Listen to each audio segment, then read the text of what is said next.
Assistant Secretary of State during the Obama administration, Joel Rubin.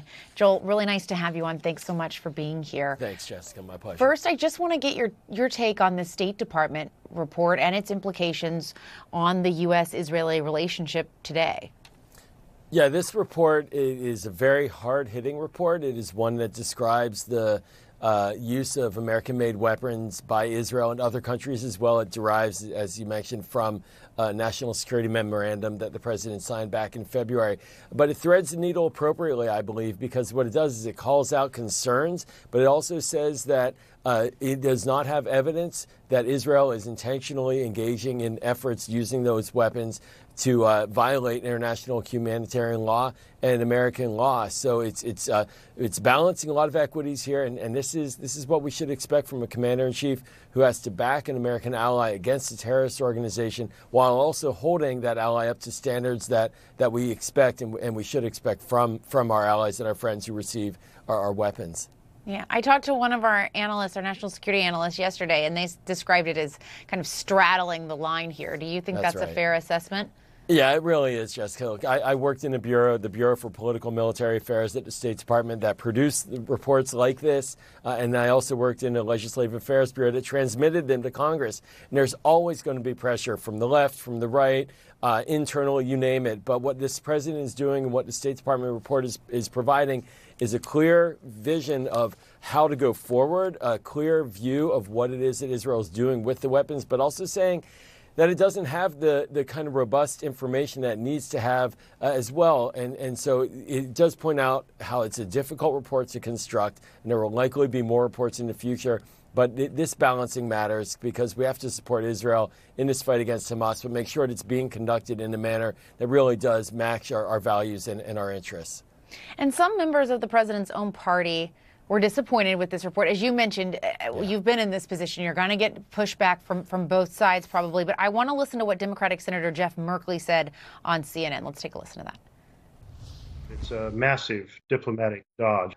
It is frustrating because it's so important at this moment that we use the leverage we have to persuade Israel to change its conduct.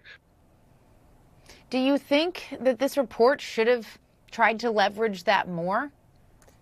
So reports to Congress can be blunt instruments, and Congress tends to put down very hard lines. And what the president is doing with his authority as commander-in-chief is to use the tools at his disposal, which is to try to incentivize Israel, to put pressure on Israel. And we saw it this week, quite frankly, with this delay now of the transferring of 3,500 bombs, heavy bombs to Israel to try to persuade Israel to think through how it conducts an invasion into Rafah. But, if Congress were to have it and just cut aid immediately tomorrow, that would undermine our relationship. It may not either lead to the kind of outcome that the senator is looking for. So I think the president, he's using his tools properly. He's trying to persuade Israel, pulling back a little bit on the aid appropriately. He's going to take flack from both sides, but that's what a commander-in-chief needs to be thinking about, is the policy, not the politics. Okay, so I want to talk more about that decision to withhold those large bombs from Israel. In the last hour, I talked with a member of Israel's Knesset about the ultimatum from Biden on not crossing the line there in Rafah. And here's what he said. Do you think President Biden has been justified in those actions? Yeah, absolutely not. We are very disappointed. We are confused because only a few weeks ago we heard from the president saying that he supports Israel and he understands that we have to operate in Rafah, but he wants to see how we handle the humanitarian aspects. And we have plans how to deal with the civilian population, to move them to different places before we operate in Rafah. And all of a sudden we heard those news about holding a shipment, and that at the same time when Iran is doubling their shipments to their proxies in Lebanon, and we are being attacked by Hezbollah, by proxies of Iran, and by Hamas. So yes, we are disappointed. So, Joel, I'm just curious, in listening to that, you would imagine that that's what we would hear from members of the Israeli government. But how far can Biden take this before he risks rupturing this relationship between Israel and the U.S., which is already for many reasons, including the relationship with Benjamin Netanyahu, really at odds right now. Yeah, I don't think that he's about to rupture the American-Israeli relationship by any stretch. And what the president hasn't done is tell Israel you can't move onto Rafah. There is a Hamas target in Rafah, multiple targets. There are 4 battalions of Hamas fighters there.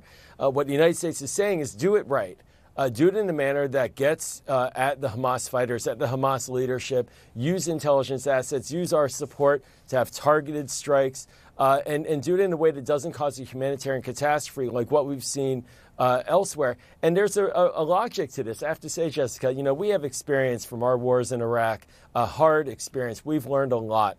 And part of that is that don't destroy the civilian population to achieve a military objective, and have security plans in place, governance plans in place for the day after. And that's where the president and his team are trying to guide this conversation. They haven't gotten clearly adequate responses. And so they need those responses. And that is a help to Israel in the long run for its overall security.